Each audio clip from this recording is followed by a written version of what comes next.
Hello, Brad Heller here. I wanted to welcome you all to the Heller Approach Acting Studios YouTube channel. We're getting more and more views than ever. People are passing the word out to their friends and other actors about the acting lessons they're getting here from watching our channel, which has been really cool. I get people actually writing me comments saying thank you that they booked a role, or they're getting more auditions, or they're learning more tools just from watching these videos, which is pretty neat. Costing you guys nothing, and you guys just watch videos and you're actually booking things. So to me, that's kind of like really cool to hear. So keep sending those comments because it makes my day when I hear stuff like that. And again, thank you all for all of your support. Without you guys, this channel it would not be what it is today. We're always posting new videos. And we hope you can check them out each week, either here or, on our Instagram feed and sometimes even on Twitter, on Facebook. So I wanted to just sort of introduce you to today's lesson, what we're going to be talking about. We're going to be talking about two topics. The first topic we're going to be talking about is building layers in your character, building the soul, the memories, how the character behaves, especially if the character is different from you. Like, how does this character behave different from like your personality? And then the second topic I'm going to be covering tonight in class is learning about dialects, accents. If you have to talk like you're from England, or you got to talk from Texas, you have to sort of learn different tools and techniques of how to do that correctly. So you don't kind of bounce in and out from your regular voice, to the dialect. So we're going to be covering those two topics. And if those two topics are something that, excite you and you want to learn, we're going to be covering it in the scene tonight. That is going to be from the movie Once Upon a Time in Hollywood. And two of my very talented actors that I teach, Pierce and David, are going to be playing the roles. And I hope that you enjoy the scene. I hope you enjoy the notes. I hope you get something out of it. Make sure that you take copious notes because you can apply some of these critiques and notes to your own work, hopefully.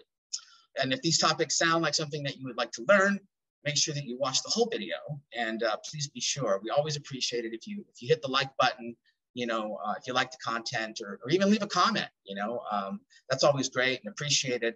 Those things really help out to get the videos out there more because of YouTube's algorithm. I guess it's the engagement that's important to them. So that's a great thing to do, and we always appreciate that. If you haven't had a chance to hit the subscribe button, if you want to see more of our videos, make sure you do that and hit that little bell, and it'll notify you when a new video is posted. And that way you'll be the first to see it. Anyway, thanks again for watching. Let's sort of talk about what we're going to be getting into. So let's talk about getting rooted and connected to the character and the character that you're playing. Look, the reality is you're going to be playing a character, and a character is different from you. Where you got to start is you got to start by imagining that you are this person. Okay, if I'm playing a character, it's Brad, and I'm saying Brad is this guy under different circumstances. So it's not like I'm building from scratch and using nothing. I'm still using me as my personality, but I'm changing the circumstances. I'm changing the situation. So it's me under different circumstances. So remember that when you're playing a role, it's you with a different name in a different place and different circumstances. So you don't have to cut yourself off from the very thing that makes you unique. Last night I was teaching a student who felt like she couldn't use herself in her roles, and which was to me just a shame because nobody can play you better than you. So if you have unique qualities in your personality and the role could use those, they may be magical and they may be the very things that help you book the role. So when possible, use you in the role.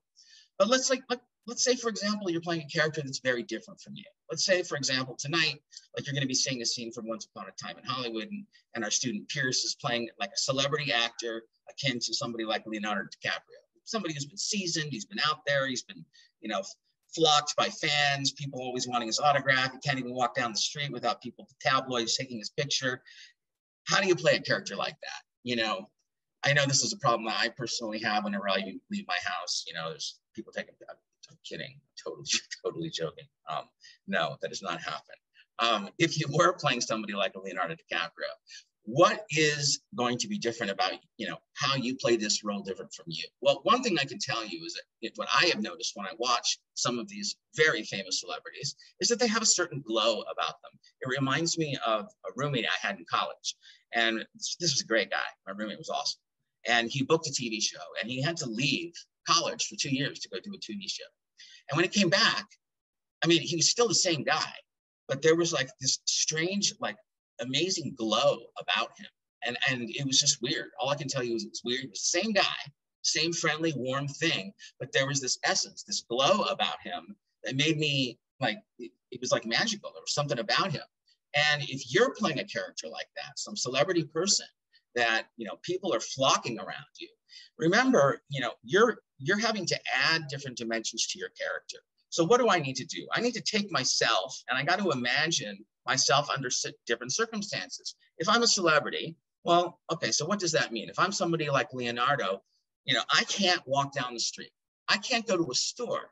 I can't walk outside of my house without somebody asking me for my autograph. Furthermore, I got to remember that, you know, I probably have 100 people who work for me that are on, you know, getting paid from my company and rely on me as their income. So I'm also the kind of personality that's used to, you know, having people say yes to me all the time, either because they really mean it, or maybe even because they're worried about losing their job.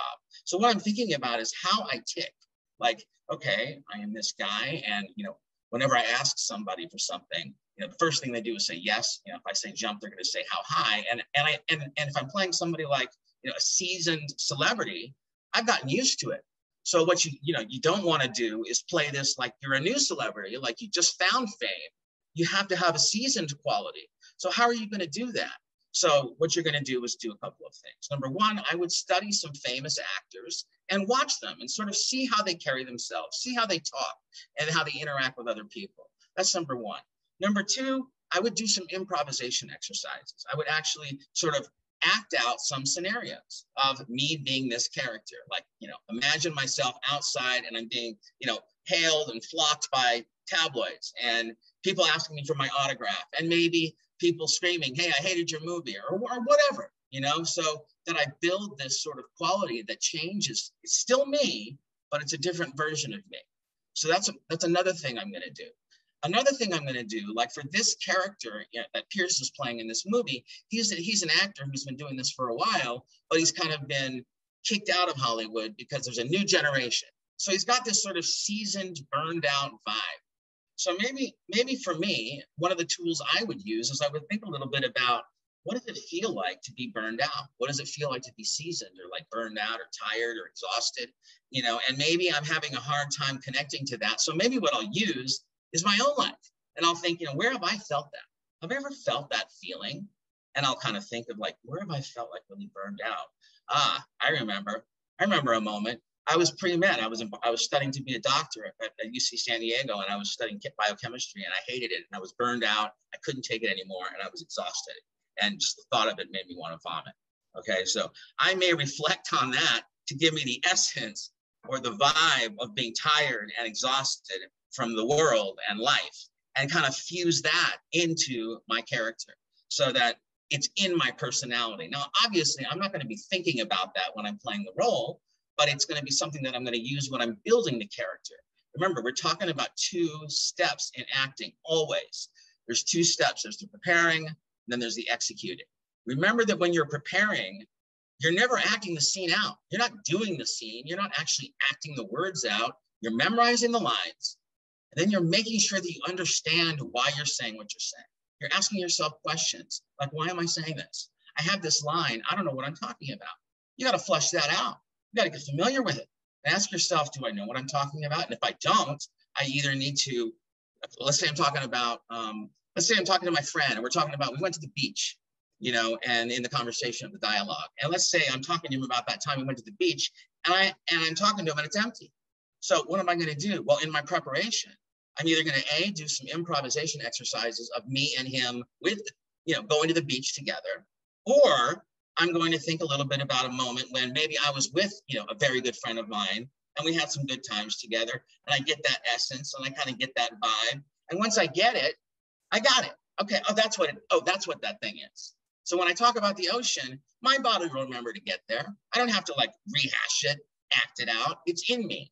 It's a matter of understanding it organically, logically, how I get there. So again, it's not like you're running this thing over and over and over again. It's just making sure that you're familiarizing yourself with the material and knowing, again, not just, understanding why you're saying what you're saying, but you need to do this also when you're hearing the other person's lines. So you read the other person's lines and you need to be your character hearing it. And what do you think about what this person has just said? In this scene, this guy's dealing with his stuntman, who's kind of like his friend, and they're having a conversation. So when that stuntman has lines and I'm listening to him as this sort of celebrity star, how do I carry myself as a celebrity star different from, the stuntman? That might, be something I work on. Or how do I talk to him? If I've known him for a long time and this is an actor I don't even know in a scene, I got to think about, well, what does it feel like when I'm with like my best friends or really close friends? There's a certain familiarity, there's a connection I have there. And I may use that. I may think, okay, where have I felt that feeling? Oh, yeah, a really good friend. I think of him and it makes me, warms me up. I connect. And I take that essence and I sort of transfer it into the scene, and so now I've connected myself to the material that way using substitution. The other thing that you can do, as you know, I talk a lot about emotion and objective. When you are building a scene and you are, putting yourself, you start by asking, okay, if this happened to me, I put myself in the scene and I will ask myself, okay, in this scene, I know what I'm going through as Brad. What is this? What is this right now? I'm burned out. I'm tired. Hollywood is burned out on me. They're kicking me out and they're wanting me to go to Europe to do like some Western bullshit movies. And I'm tired and I'm exhausted talking to my good friend. So I may ask myself, what is this that's going on with me? And I may even say, what is this feeling? Or what am I doing right now? I'm like making sense of trying to understand this thing. Maybe I'm sort of feeling a sense of sort of desperation, of just burned out and a weight about me. So I'm I have all of these tools that I can use to build the scene to prepare for the shoot. So I'm using improv memories. I'm using personal substitutions. I'm using the emotion and the objective exercises that I've taught you. I'm using all of those things in the preparation phase to bring more layers to my character. Okay, so that's a little bit of a snippet of what I'm going to be talking about. And you'll hear me talking more about it, of course, when I critique the scene tonight. The other thing I'm going to be talking about tonight is dialects, accents, how we learn them. If you want to see an example of a movie with a big star who failed miserably, go see the Robin Hood starring Kevin Costner. And you'll hear him. And it's so obvious that he kind of just like figured he could just nail the accent without working on it, because you hear him kind of bounce back and forth from having an accent and then suddenly talking like Kevin Costner, and it's weird. And some might say that it even ruined the film for him. So, those kinds of things pull people in and out of the scene. So those are going to be the two main topics that I'm going to be covering tonight in class. So these are the topics that we're going to be covering. I hope that you enjoy the scene and the critiques. Again, if you like what you see, if you don't mind, we always appreciate a comment or, you hit the like or subscribe. And, for those of you who want to learn more and actually want to, work with me, of course, as you may or may not know, if you visit our YouTube, if you visit our website, 𝗖𝗹𝗹.com, you can learn more about our Zoom classes where you can actually work with me. And that can be in a group environment. It's a real cost-effective way to do that. You can also work with me one-on-one. We can do that on Zoom and Skype as well. So those are two options for you if you feel like you love the YouTube channel, but you want more. You want to work on your own materials, and you want me to see it, critique it with you, and work on it with you. A lot of people work on their auditions with me before they go in, especially when they're doing self-tapes. We can actually do their self-tape together. So those are just some things to think about. Anyway, I think I've covered everything. Make sure that you have a notebook handy, so that you can take some notes from the class tonight. I'm sure that what we discussed, the critiques and so forth from all the scenes, you'll pull something that you'll be able to use in your own work. So again, thank you all for watching. I appreciate all of you who have helped to make our YouTube channel probably one of the most successful, if not the most successful YouTube channels on acting in the world. So it's all because of your support, your belief in the approach, and I can't express my gratitude enough. So without any further ado, we're going to get on to the class and into the scene. And thank you all again for watching, and we'll see you guys soon. Enjoy the class. And action. All right. What's the matter, partner? Well, it's official, old buddy. I'm has-been. What are you talking about? What did that guy tell you? The goddamn truth is what he told me. Oh, shit. Hey, whoa, hey. I'm sorry. I'm sorry about that. Here, put these on. Don't cry in front of the Mexicans. What's got you so upset, man? Well, if coming face to face with the failure that is your career ain't worth crying about, I don't know what the fuck is. Right. That guy in there turned you down? No, he wants to help me get into Italian movies. Then what's the problem? I gotta do fucking goddamn Italian movies. That's a fucking problem. Fuck. Fucking bullshit. Come on. Doesn't matter if I cry in public, nobody's gonna know who the fuck I am anyway, huh? Fuck. Let's go. Come on, take me home, Cliff. Come on, take me home. Fucking hippie motherfuckers. 5 years of ascent, 10 years of treading water, and now a race at the bottom, huh?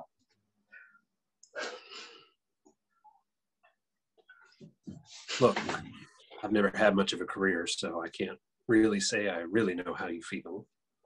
What are you talking about? You're my stunt double. Come on now. Shit. Rick, I'm your driver. I'm your gopher, man. I'm not complaining. I like driving you around. I like doing shit around the house and house sitting in the Hollywood Hills when you're gone, but I've been a full-time stuntman for a while now. From where I'm standing, going to Rome to star in movies does not sound like the fate worse than death that you seem to think it is. Oh, come on now. Have you ever seen an Italian? Yeah? How many have you seen? 1, 2? I've seen enough, all right? Nobody likes spaghetti westerns. Oh, hell, man. Stay in LA for a year. Give it before next pilot season. No. I'm too insecure to short come pilot season. Plus, Screen Gems won't have anything good to say about me. You know that. Shit. You made Bounty Law. No, nobody's going to forgive me for that last season. No matter what I do, I'm always going to be known as the horse's ass who got Bounty Law canceled. All because I want some fucking rinky-dink movie career.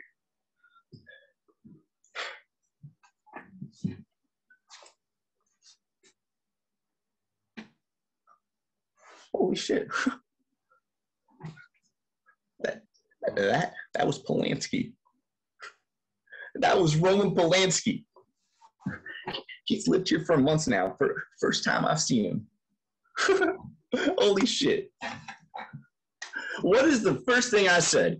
When you're making money in Hollywood, you buy a place in this town. You're not fucking renting. Eddie O'Brien taught me that. You're not just visiting. You're not just passing through. You fucking live here. I mean, here I am, flat on my ass. And who do I got as my next door neighbor? The director of Rosemary's Fucking Baby, that's who. Polanski is the hottest director in town, probably the world. And he's my next door fucking neighbor. Holy shit. I mean, who knows what can happen? I could be one pool party away from starting a new Polanski movie. So you're feeling better. Oh, yeah, I'm sorry about all that. All right, give me my glasses. Come get them, fucker. All right, Audie Murphy, relax. There you go. All right, I'm going to get my carcass on home. All right. Scene. All right, you guys, nice job. Okay, so this is like, this is no easy role, Pierce, for you especially. Yeah. Because you have a lot of things, a lot of layers that you need to bring to this guy that are very different from you. Yeah. I mean, first of all, the dialect. If you have an accent and you want to play this thing with an accent, then you need to learn the dialect. All right. That means you need to go on YouTube and figure out what the fuck dialect this is, because I have no idea what it is.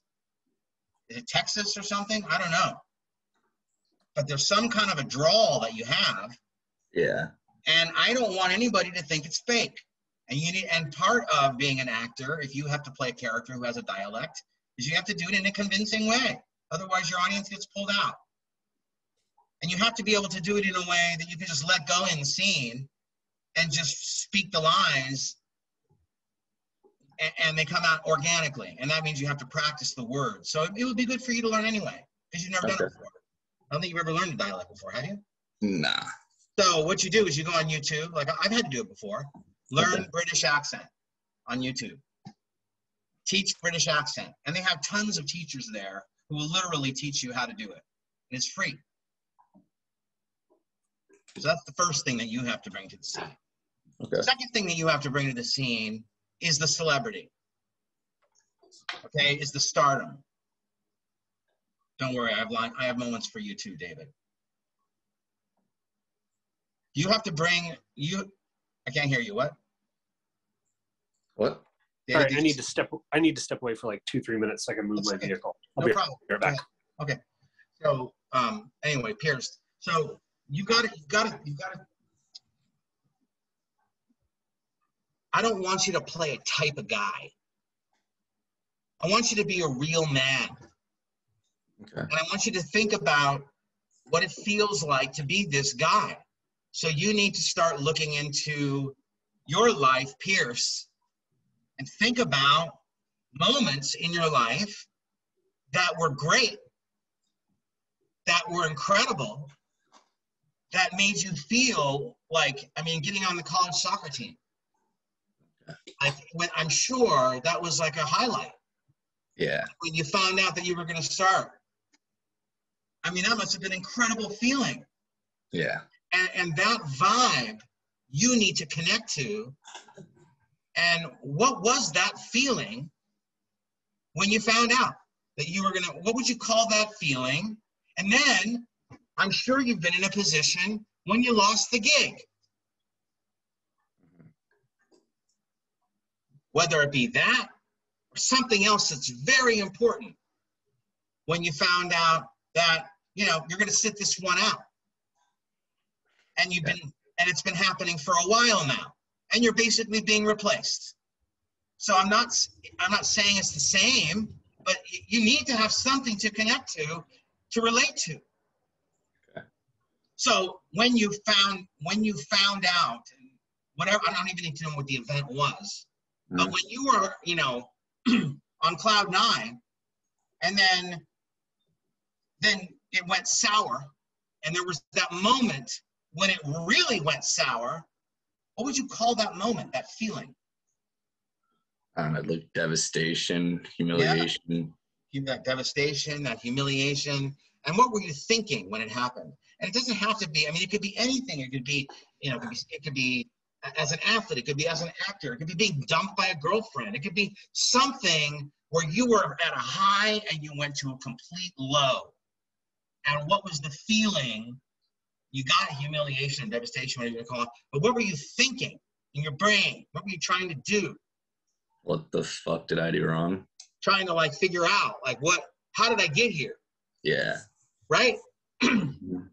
So do you feel like that feeling, that humiliation or devastation or whatever you call it, do you feel like that devastation, humiliation, and trying to figure out how the hell did I get here is the same vibe, similar vibe that would be what you're going through now?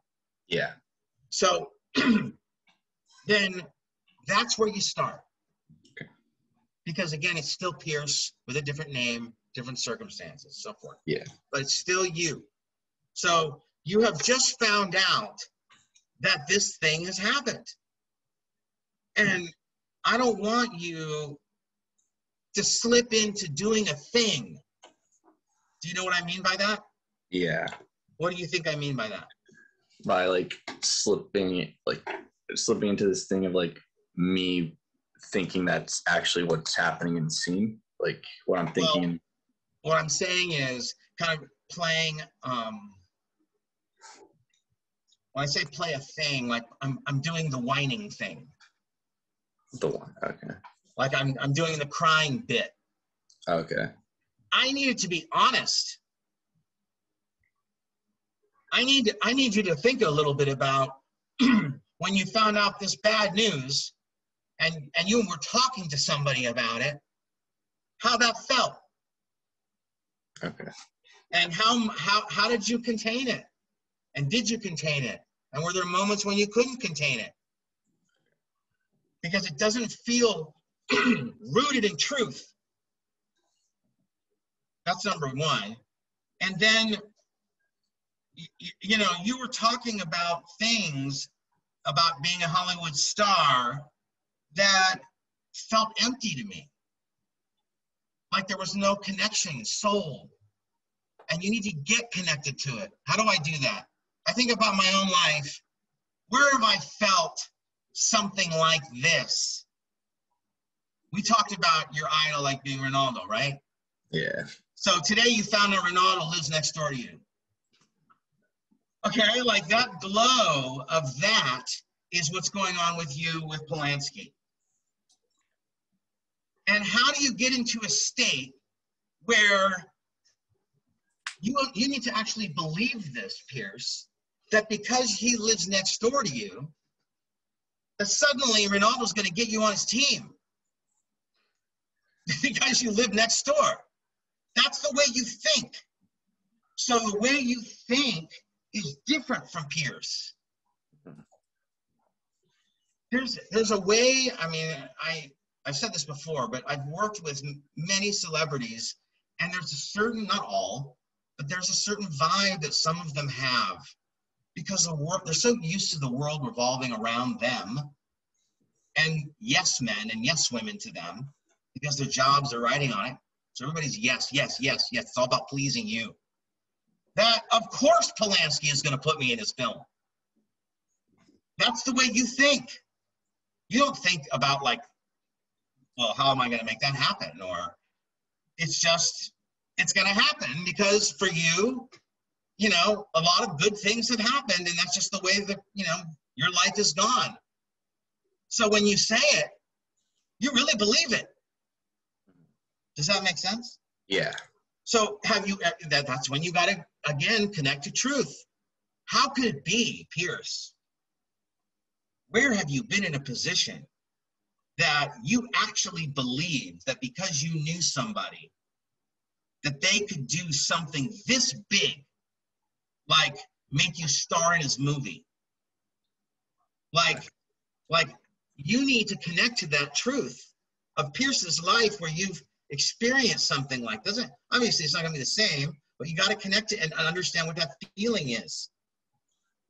On your end, David, you know, the fun of the scene, you know, last thing, by the way, that whole bit about, you know, everybody's going to know me as the guy that got the show canceled because I want to have a movie career. You know who David Caruso is? No. Well, that's basically what happened to him. He was like a star, big star on TV. He left TV. And everybody was pissed off at him because he was on a hit show. He tried to have a movie career and he bombed. You know, and his career kind of fell apart. And that's kind of what, you know, similar, maybe not quite the same, but kind of what happened with you. Okay. Kind of he's known as the guy that was so arrogant and left a hit show to have a movie career. And he didn't give a shit about, like, you know, the people it was going to affect. There were a lot of people who actually had, you know, ill feelings towards him as an actor because he did it. So you're now known as that guy that got the show canceled. You're now known as the guy that the goal, you know, when it was like the championship game in soccer, and you're known as the guy, the ball went right through your legs into the goal. Okay, and it wasn't even like a hard shot. You know what I mean? Like you just lost focus for a moment, and they just kicked it right through your legs, and you just didn't even. Maybe you were daydreaming. You know, what is that guy now? All right, David, on your end, you know, again, his life is a life to dream to have. And it's got to be, what I'm watching in you is this weird dilemma that you're in. Because I feel like you just don't know where you fit in life. You know, like you're not really a person. Like you're like a fraud. Like you're kind of like potentially a killer, but maybe you're not. You're not really an actor.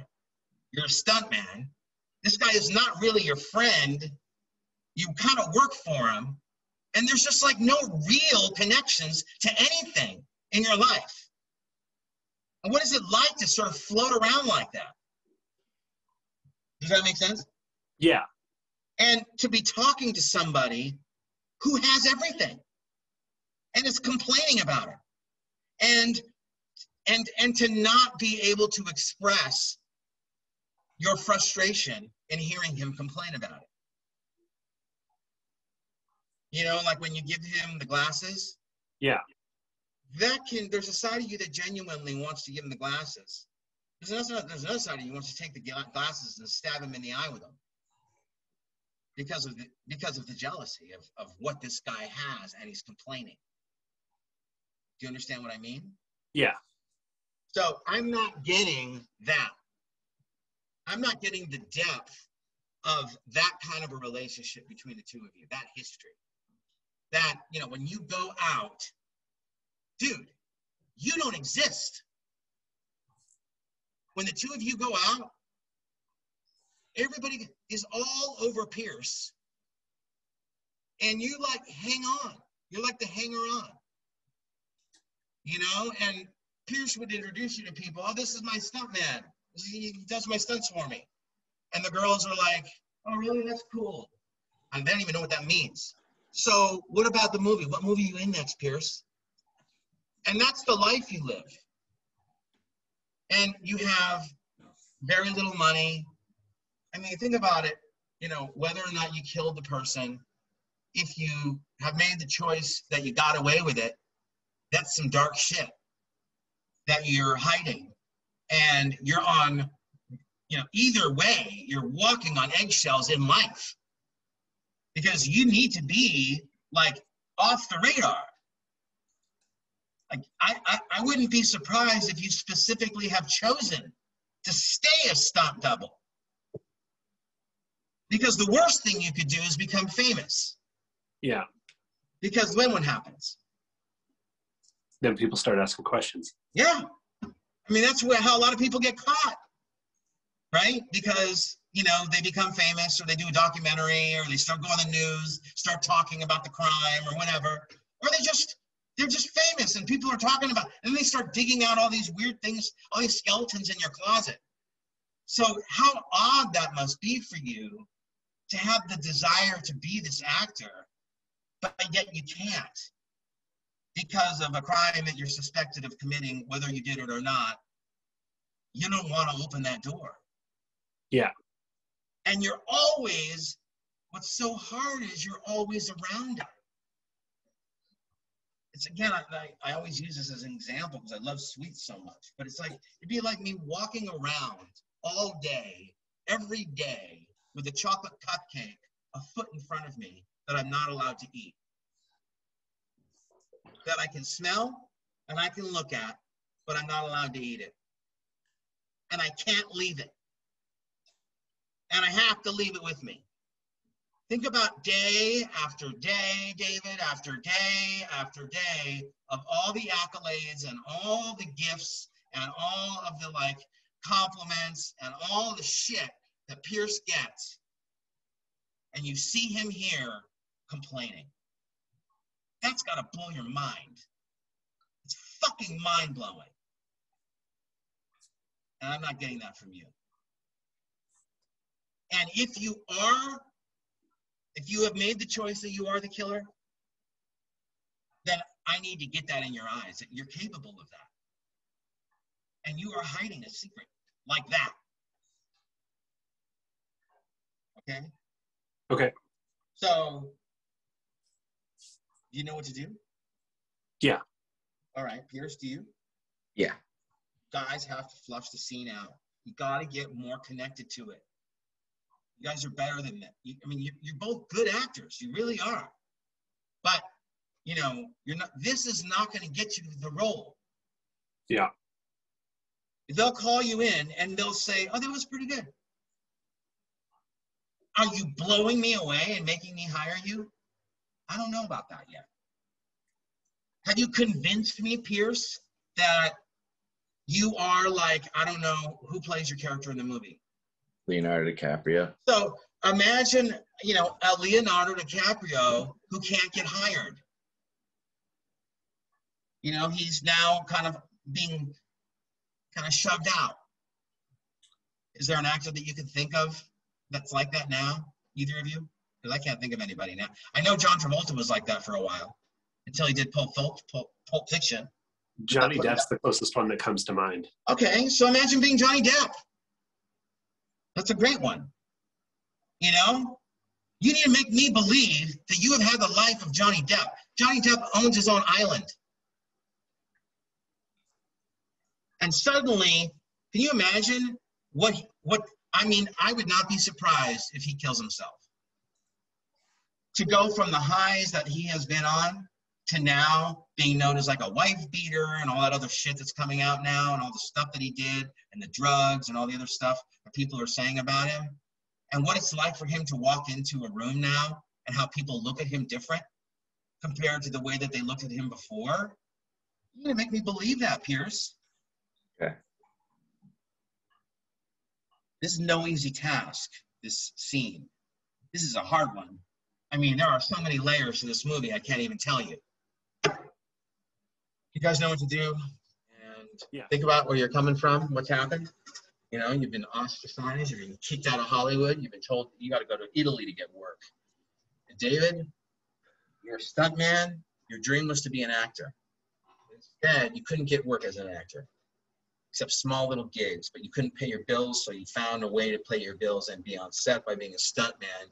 You've probably broken every bone in your body doing stunts and make very little money doing it, but hey, it's a gig, and you work as his stunt double.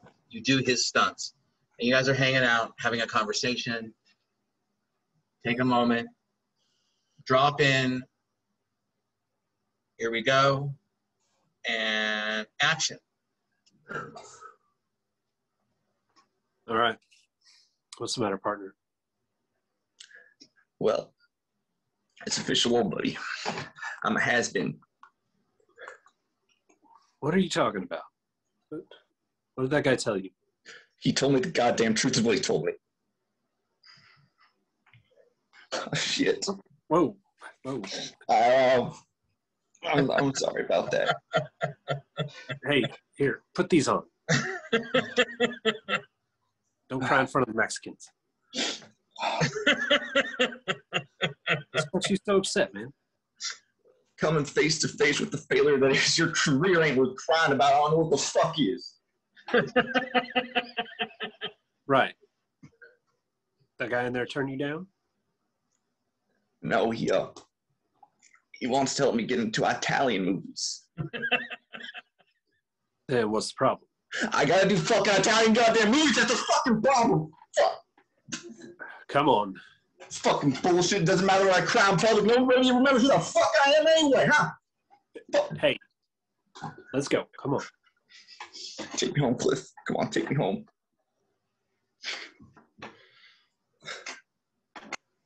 Fucking hippie motherfuckers. Yeah, 5 years of ascent, 10 years of treading water, now we're race to the bottom, huh?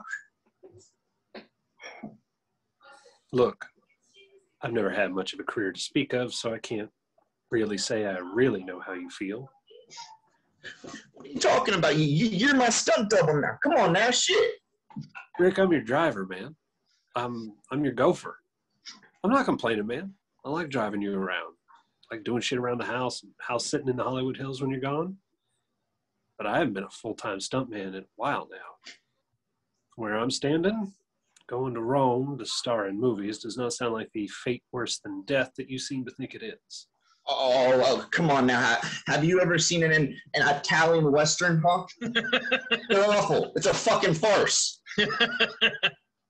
Yeah? How many have you seen? 1, 2? I've seen enough, all right? Nobody likes spaghetti Westerns. Hell, man. Stay in LA another year. Give it before next pilot season. I'm too insecure to score come pilot season. side screen gems won't have anything good to say about me. You know that. Shit. You made Bounty Law. Nobody's going to forgive me for that last season. No matter what I do, I'm going to be the horse's ass who got Bounty Law canceled. All because I wanted some fucking rink-a-dink movie career.